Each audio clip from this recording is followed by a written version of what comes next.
Hello, gentlemen, and welcome to Team Fortress 2, the Spy Chronicles, a very special edition. I'm your host, Albano the Mexican, and today we are playing Man vs. Machine, and you guys have no idea how long it took to actually get these demos ready. I was on vacation for the past few days, looking at colleges up in Northern California, and I actually was able to record this right before we left, on the day that the Man vs. Machine update was released, which is August 15th. And so yeah, I've had this footage on my computer for quite a few days, but I just couldn't really record it because I was in a hotel room with my parents. My parents don't exactly understand why I do this whole YouTube-y thing, and you know what, I don't really either, but it doesn't matter. So yeah, let's get into it. Starting off, let's just figure out what is Man vs. Machine. Man vs. Machine is the update as well as the game type that has been recently released. It's the very first co-op gameplay that is to be released on Team Fortress 2 ever, and it's very fun because it's like one of those hordes of things kind of games where you have to face them off with your friends and whatnot. And in this case, it is the machines that you have to face off against.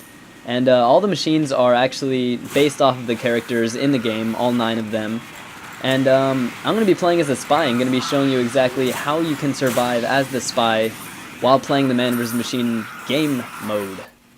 So first things first, you may have guessed it already, but the spy is not really the ideal character to play as when you're playing this game mode, because the spy isn't really much to kill a bunch of people. It's more like, picking your targets and killing what's very important. And that implies a lot in this game too, because as the spy, it's like you can kill anyone that you want, but you really need to pick your targets because your one knife over and over isn't going to be as efficient as a heavy spraying every machine that's out there.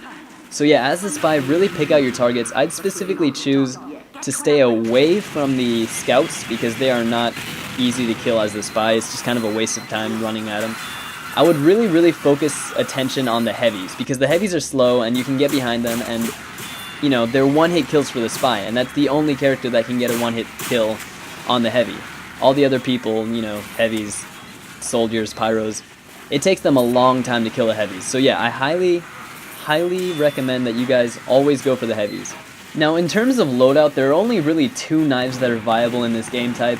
One of them is the Your Eternal Reward, which starting out is really hard to use because you actually have to get that first kill to stay cloaked. But the second one is the Kunaiver's Kunai, and before I get into the Kunaiver's Kunai, which is the knife of my choice for this game mode, let me just tell you, when you're cloaked, no machine can get to you. No machine can see that you're a spy, unless you're invisible and then become uninvisible. Yeah, so it's really good to have the Your Eternal Reward because you don't really need to worry about cloaking. You can just get billions and billions of chain stabs, and I have actually yet for that to happen to me because I haven't actually gotten a first kill. But yeah, so the Your Eternal Reward is a good knife if you can get that first kill. Otherwise, just stay away from it. The second viable knife that you can use in this game is easily the Kunaiver's Kunai, because as the spy, you're going to be in the midst of all 20 billion of the machines that are around you, and you're going to be taking damage. It's just an inevitability. So, if you have the Kunaiver's Kunai, you get points, you get hit points every time you kill someone. And so that's really helpful when you're in the midst of a bunch of machines. And yeah. So for gun, as far as that goes, it doesn't really matter. It's really up to preference. I would choose the Ambassador because the machines move in extremely linear patterns, and it's really easy to, align headshots and whatnot. And as for the Sapper doesn't really matter which one, but I just wanted to mention, Multi-PPL Productions, you are a great man. Thank you for letting me use your credit card to buy the Sapper, the new one. I will be doing a review of the Sapper very soon. And yeah.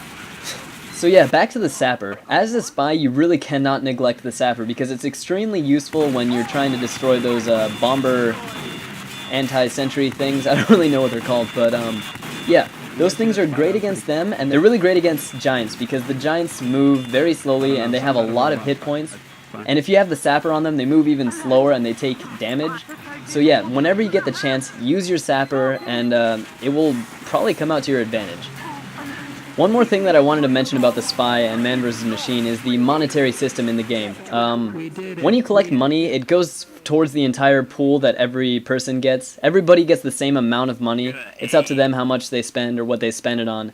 But yeah, so the main thing is about collecting money, because at the end of the wave, if you've collected all the money, you get a special bonus of 100 points, which you can spend on anything you want.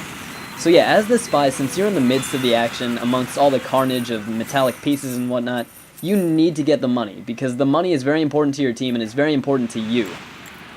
So yeah, whenever you see money, always go for it. You know, you don't want to miss out on any and then not get your chance for 100 more credits to spend on whatever you want.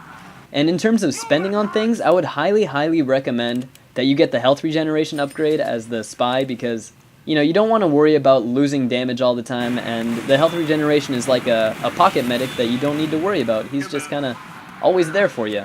And you know, with the kunai vs kunai, you always have low health, so you've really got to worry about the low health. And with the regen, the health upgrade, you don't really have to worry about it as much. Okay, so back to loadout. The final thing in the spy's loadout, and possibly the most vital, is definitely the watch. And you can use a few different watches in this game mode, but I highly recommend the Dead Ringer. I don't have any gameplay for it because I really figured that out a few days after, but the Dead Ringer is great because, you know, if you're facing against a pyro, you can just go invisible and all your flames are gone and you're free. And so yeah, the Dead Ringer is great. Don't use the Cloak and Dagger because it's kind of a waste of time and it makes you really campy. So yeah, the second best, I guess, would be the invis-watch. I haven't used the enthusiast timepiece, if that's what it's called. It's some kind of timepiece. But yeah, so highly recommend the Dead Ringer. Other than that, that's pretty much all the information I have on Man vs. Machine as of now. So hopefully you guys enjoyed the gameplay. I know it wasn't very special because, you know, this was the day it came out. You guys had no idea how hard it was actually to find a lobby.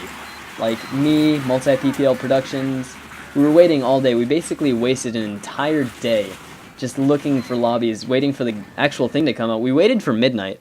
Of course, you know, Valve didn't put the update at midnight. And then so we waited till Multi-PPL Productions got off work, and then it took another like couple hours for it to finish from there. So yeah, no bueno. No bueno at all. But yeah, so that's all the information I have to dispense during this video.